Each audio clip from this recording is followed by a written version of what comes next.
성도님들에게 무엇 때문에 사십니까? 아니면 무엇을 목적으로 삶을 사십니까? 라고 물어보신다면 우리 성도님들은 뭐라고 답하시겠습니까? 대부분 사람들에게 이런 질문을 던지면 많은 사람들이 이렇게 대답을 합니다. 행복해지고 싶어서요 라고 말합니다. 사람들은 행복해지기 위해서 삶을 살아갑니다. 성도님들의 삶의 목적은 무엇입니까? 성경은 우리에게 그리스도의 삶의 목적에 대해서 이야기해 주고 있습니다. 그리스도인의 삶의 목적은 단순히 행복만을 추구하는 것이 아니라 거룩한 백성이 되는 것, 그것이 그리스도인의 삶의 목적이다라고 성경은 우리에게 이야기해 주고 있습니다. 오늘 이곳에 우리 성도님들은 행복해지기 위해서 삶을 사십니까? 아니면 거룩해지기 위해서 삶을 사십니까? 오늘 이것을 나 자신에게 스스로 질문하고 그 답을 한번 찾아봤으면 좋겠습니다. 나는 행복을 위해서 삶을 살아가는지, 아니면 나는 거룩한 주의 백성이 되기 위해서 삶을 살아가는지를 내 스스로 질문했으면 좋겠습니다. 근데 왜 이 질문이, 또한 이 질문을 나 자신에게 해야 하냐면 이 질문이 매우 중요하기 때문입니다. 행복이냐 거룩이냐, 이 질문에 따라 우리들의 삶의 철학과 태도가 달라지고 또한 우리의 삶의 방향이 달라지기 때문입니다. 내가 행복을 추구하게 되면 하나님은 뒷전으로 물러나게 됩니다.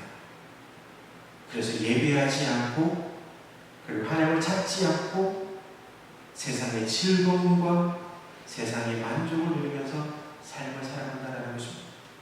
그러나 반대로 내 삶의 목적이 거룩한 백성이 되기 위해서라면 세상의 즐거움보다 하나님이 먼저, 세상의 어떤 것보다 하나님이 먼저이기 때문에 오늘 내 스스로 이 질문을 했을 때에 나는 어떤 사람인지를 한번 생각해 볼 필요가 있다는 것입니다.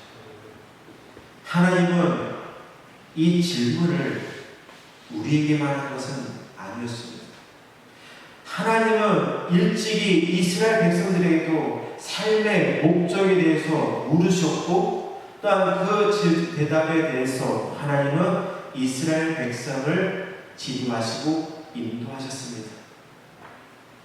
하나님은 애굽에서 노예 생활하던 이스라엘 백성들을 건져내셔서 하나님께서 약속하신 땅으로 인도하셨습니다.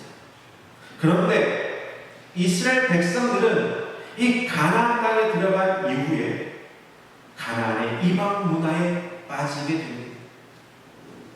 이스라엘 백성들은 이방 사람들과 함께 우상과 세속의 삶을 살아가는 것입니다. 하나님을 찾지 않는 것입니다. 하나님을 멀리하는 것입니다. 그저 이방의 신을 의지하고 그 이방 땅에 있는 그 생활의 풍습에 따라 삶을 살아가는 것이었습니다. 이스라엘 백성들은 가나안에 정착한 이후에 하나님을 외면하고 우상을 숭배하게 된 것입니다. 가나안 땅의 대표적인 신은 바알신이라고 있습니다. 이 바알신은 현실적인 풍요와 물질을 가져다 주는 신입니다. 그리고 다산의 신입니다. 우리가 무엇인가를 기를 때에, 양을 기르던 여러 가지 가축을 기를 때에 한 마리 나는 게 좋습니까? 아니면 한 3-4마리 나는 게 좋습니까? 한 마리보다 3-4마리 나는 게 좋죠. 왜냐하면 그만큼 풍성해지기 때문입니다. 바알신이 그런 신이었습니다. 풍요의 신이었고 다산의 신이었습니다. 그래서 오늘 이스라엘 백성들은 유목 생활이 아니라 정착하는 생활을 살다 보니까 물질이 중요했고, 물질의 풍요를 중요했고, 그리고 다산이 중요했습니다. 그러다 보니 하나님을 멀리하고 그 땅의 이방신인 바알신을 섬기게 된 것입니다. 그래서 바알신이 풍요와 물질의 신이기 때문에 이스라엘 백성들에게 풍년이 들면 바알신의 축복이 임했기 때문이다라고 생각을 했고, 그 당시에 흉년이 들면 오늘 우리가 바알신에게 정성을 들이지 않았기 때문에 오늘 우리에게 흉년이 들었구나라고 생각했던 것이었습니다. 이스라엘 백성들은 바알신에게 제물을 잘 바치면 바알신의 마음을 움직일 수 있다라고 생각했습니다. 이 말은 뭐냐면 내가 제물을 정성껏 바치면 내가 원하는 것을 바알신을 통해서 얻을 수 있다라고 생각했던 것이었습니다. 이스라엘 백성들이 하나님을 버리고 바알신을 선택하는 것은 이 다산과 그리고 풍요도 있지만 가장 중요한 게 하나가 있습니다. 좀 전에 말씀드린 것처럼 바알신은 내가 얼만큼 하느냐에 정성을 들였느냐에 따라 나에게 풍요와 물질이 다가오는 것처럼 바알신을 섬기는 것은 매우 쉬웠다는 것입니다. 그런데요, 하나님은요, 하나님을 섬기는 것은 매우 어렵다는 것입니다. 그래서 이스라엘 백성들은 어려운 하나님보다 쉬운 이 바알신을 섬겼던 것이었습니다. 내가 정성껏 드리면 나에게 물질이 다가오고, 내가 정성껏 드리면 나에게 풍요가 다가오는 그 신을 섬겼던 것이었습니다. 바알신은 인간이 제사를 정성껏 드리면 인간이 원하는 것을 들어준다고 이스라엘 백성들은 믿었습니다. 그런데요, 하나님은 좀 다릅니다. 하나님은 우리가 제사를 정성껏 드린다고 해서 우리가 원하는 것을 주시지 않습니다. 오늘 이 시대적으로 한번 생각해 볼까요? 우리가 하나님께 정성껏 예배를 드린다고 해서, 즉 예배만 정성껏 드린다고 해서 하나님은 우리에게 우리가 원하는 것을 주시지 않는다라는 것입니다. 하나님은요, 우리에게 맞춰주지 않습니다. 하나님은 철저하게 우리가 하나님을 따르도록 하신다는 것입니다.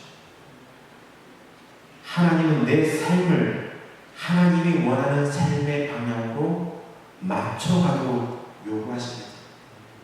하나님이 우리를 맞추는 것이 아니라 너희가 나를 맞추라라고 하나님 말씀하고 있는 것입니다.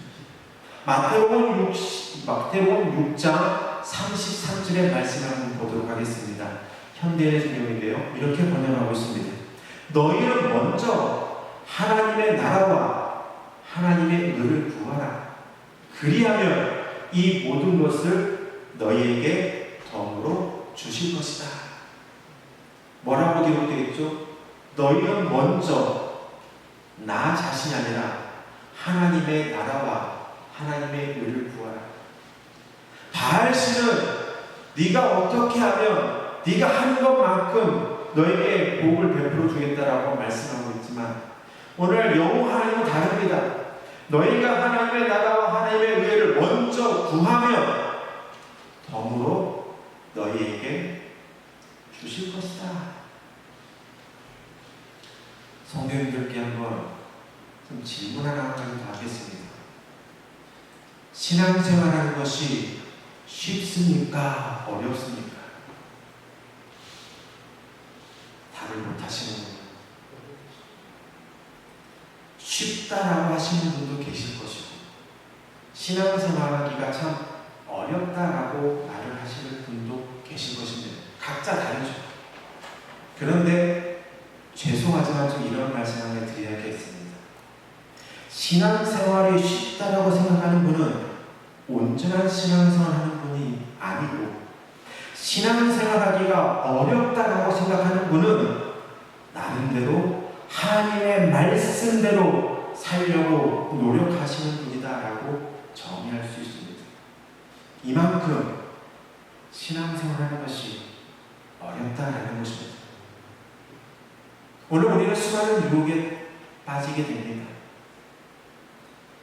이스라엘 백성들이 하나님을 멀리하고 이방신을 섬겼던 유혹처럼 오늘 우리도 그와 같은 유혹이 참 많이 들 때가 있습니다. 왜냐? 하나님을 믿는 게 너무나도 어렵기 때문입니다. 그저 예배만 잘 드리면, 이 주일날 이 예배 시간 나와서 내 마음과 정성을 다해 물질을 드려 예배만 드리면 나이가 원하는 것을 이룰 수 있다는 건 얼마나 좋을까. 그런데 하나님은 그렇지 않다라는 것입니다. 하나님이 원하는 대로 우리가 그에 맞춰야 할 때 우리에게 은혜가 임하고 축복이 임한다는 것입니다. 근데 그게 쉽지가 않아요. 오늘 이곳에 오는 성도님들은요, 신앙생활하는 것이 힘들고 어렵더라도 이스라엘 백성들처럼 하나님을 배반하지 않는 성도되었으면 좋겠습니다. 이스라엘 백성들은 하나님을 믿는 게 너무나도 어려웠어. 하나님의 원하시는 바람들을 맞추기 너무나도 어려웠어. 그 가나안 땅 이방신인 바알신을 섬겼지만 오늘 우리는 그와 같은 유혹이 우리에게 다가온다 할지라도 하나님을 배반하지 않는 그런 성도들이 되었으면 좋겠습니다. 오늘 본문을 보면요, 구원에 이르지 못하는 사람들이 행하는 두 가지 악에 대해서 이야기해주고 있습니다. 하나는 생명의 물이신 하나님을 버린 것이고, 또 다른 하나는 자기 웅덩이를 파서 우상이 주는 물을 저장하는 것이다 라고 말을 하고 있습니다. 오늘 이 시간 우리는요, 예수 그리스도를 믿는 우리가 피해야 할 악은 무엇인지를 살펴보고 생명의 샘물을 마시며 살아가는 성도들이 되었으면 좋겠습니다. 오늘 우리가 피해야 할 첫 번째 악은요, 어려움이 있을 때에 하나님을 원망하는 것을 피해야 한다는 것입니다. 이스라엘 백성들은 환난과 근심이 닥쳐오자 그 문제를 해결해 주시지 않는 그 하나님을 원망합니다. 애굽에서 종살이하고 그들이 출애굽하면서 가나안 땅에 들어가는 그 순간까지 그들이 원하는 대로 이루어지지 않자 그들이 했던 것은 단 하나였습니다. 하나님을 원망하고 또 원망하는 것이었습니다. 그뿐만이 아닙니다. 하나님의 의로우심까지 의심했습니다. 하나님을 의심하는 사람들은 하나님을 멀리합니다. 그들은 자신의 판단과 생각을 의지하여 하나님을 비난하고 자신과 같은 생각을 하는 사람들과 모여서 자신들의 지혜로 그 자신들의 가려운 위기를 벗어날 방법을 찾았던 것이었습니다. 그런데 이들은 깨닫지 못한 것이 있습니다. 모든 위기와 환난이 시작된 이유가 우상의 복을 탐했기 때문이라는 것을 그들은 알지 못했습니다. 오늘 우리에게도 어려움과 고통이 다가올 수 있습니다. 노아 왕족의 소년들에게도 힘들고 어려울 때가 분명히 다가올 때도 있을 것입니다. 그럴 때마다 이스라엘 백성들처럼 하나님을 원망하지 않는 그런 성도들이 되었으면 좋겠습니다. 이스라엘 백성들은 늘 원망했습니다. 자신들이 원하는 것이 이루어지지 않을 때 원망했습니다. 오늘 우리는 그래서는 안 된다는 것입니다. 내가 생각했던 일, 내가 계획했던 일들이 그대로 이루어지지 않는다 할지라도 하나님을 원망하지 않는, 하나님을 배반하지 않는 우리 노아 왕족의 성도들이 되었으면 좋겠습니다. 이스라엘 백성들처럼 쉬운 방법을 찾기보다 어렵고 힘들지라도 하나님을 찾고 하나님의 주시는 은혜와 하나님의 열어주신 그 길을 따라가는 우리 노아 왕족의 성도님들 되시기 바랍니다. 우리가 피해야 할 두 번째 악은요, 하나님의 은혜를 잃어버리는 것입니다. 잊어버리는 것입니다. 오늘 보면 6절의 말씀을 보면 이스라엘 백성들은 여호와께서 어디 계시냐라고 말하지 않습니다. 이 말은 뭐냐면 여호와 하나님을 찾지 않았다는 것입니다. 이스라엘 백성들과 성도들이 불러야 할 여호와 하나님은 나를 사망에서 건져내 주시고 구원의 은혜를 주신 그 하나님, 살아계신 생명의 하나님입니다. 그런데 이스라엘 백성은 그 생명의 하나님을, 구원하신 그 구원의 하나님을 늘 찾지 않았다는 것입니다. 왜 그들은 여호와 하나님을 찾지 않았냐면 그 하나님의 은혜를 잊어버렸기 때문입니다. 하나님의 은혜를 잊은 사람은 생명의 양식을 스스로 만들어낼 수 있을 거라 생각합니다. 마치 웅덩이에 있는 물을 퍼내듯이 말입니다. 웅덩이에 있는 물을 퍼내는 것은 너무나도 쉽습니다. 너무나도 편합니다. 우리 성도님들께 다 아시는 내용이지만 샘물과 웅덩이의 차이를 아시죠? 웅덩이는요, 물이 흐르지 않고 그 물이 한 곳에 모여 있을 때에 우리는 그것을 웅덩이다라고 말합니다. 그런데 그 웅덩이가 크면 우리는 그것을 저수지다라고 말을 합니다. 물이 흐르지 않고 한 곳에, 자그마한 곳에 모여 있는 것을 웅덩이라고 합니다. 그 물이 흐르지 않고 큰 곳에, 넓은 곳에 모여 있으면 우리는 그것을 웅덩이, 아니 저수지라고 말합니다. 웅덩이의 물은 어디론가 흐르지 않고 고여 있습니다. 웅덩이에 있는 물이 우리에게 주는 유익이 무엇인지를 아십니까? 웅덩이에 있는 물이 우리에게 주는 유익은 뭐냐면 우리가 필요할 때 언제든지 사용할 수 있고 내가 원하는 곳에 그 물을 모을 수 있다는 것이 웅덩이 물의 장점입니다. 그런데 이 웅덩이 물에는 치명적인 단점이 하나가 있습니다. 물이 고였기 때문에 쉽게 혼탁해지고 물이 쉽게 변할 수 있다는 것입니다. 웅덩이의 물은 급할 때 바로 쓸 수는 있지만 식수로는 사용할 수 없다는 것입니다. 또 한 가지 더 치명적인 것은 웅덩이의 물은 언젠가 마르게 된다는 것입니다. 제가 휴가를 가기 전에는요, 이 양아리 저수지에 어느 정도 물이 좀 있었습니다.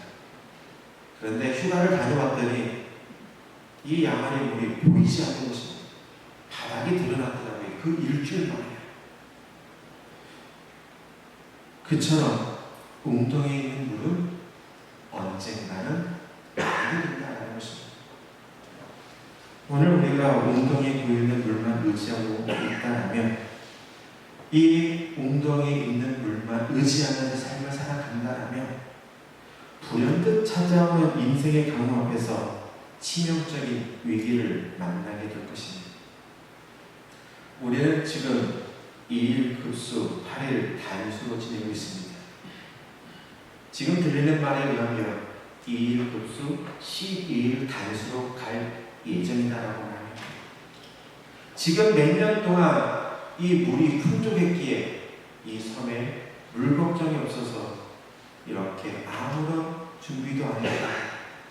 이제 지금 이 물이 바닥나니까 이제부터 이 물을 준비하기 위해서 육지에 있는 물을 끌어오려고 준비하고 있다고 합니다. 그러면 몇 년이나 시간이 소요되겠지요.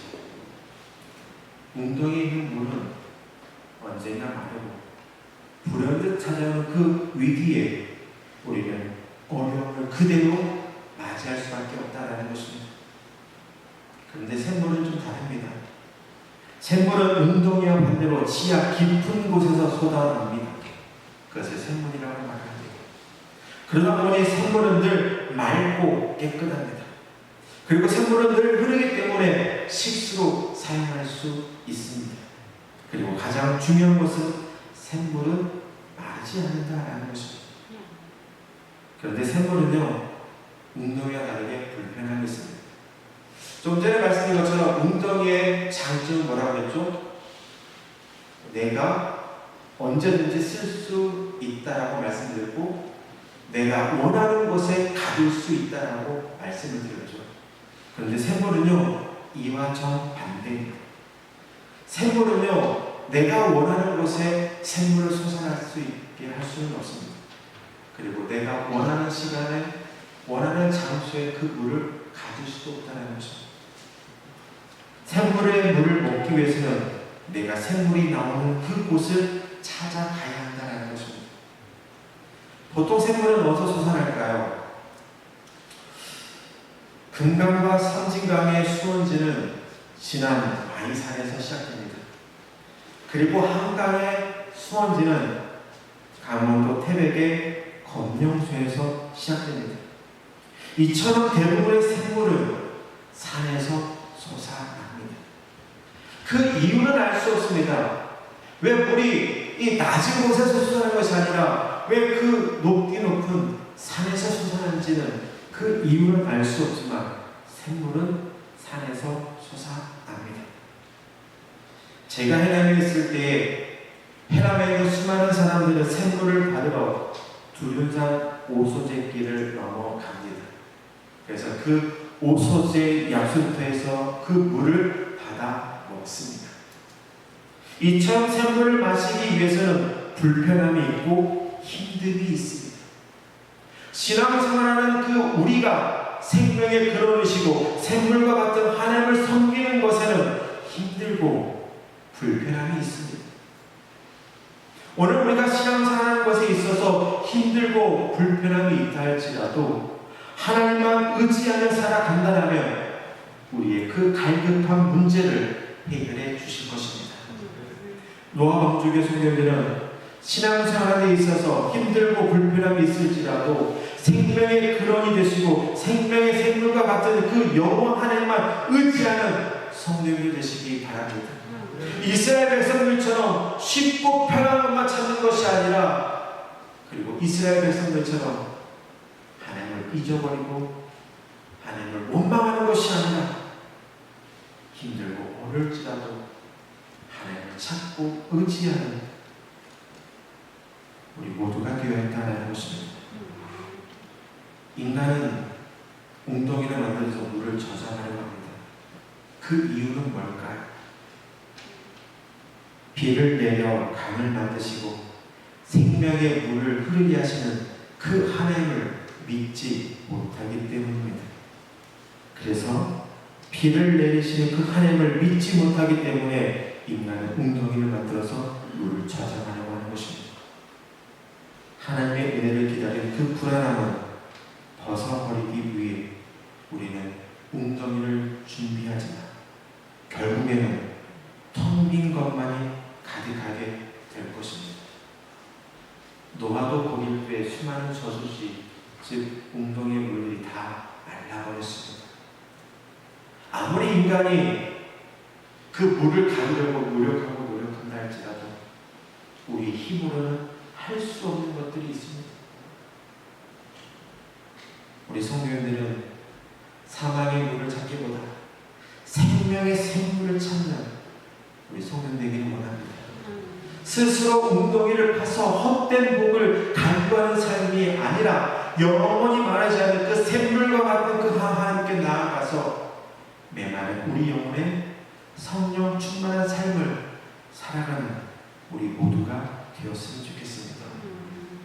마지막으로 시편 1편 3절의 말씀을 우리 한번 다 같이 읽어보도록 하겠습니다. 화면을 한번 보고 함께 읽겠습니다. 시작. 그는 시냇가에 심은 나무가 철을 따라 열매를 맺으며 그 잎사귀가 마르지 않을 것 같으니 그가 한 모든 일이 다 성공하리로다.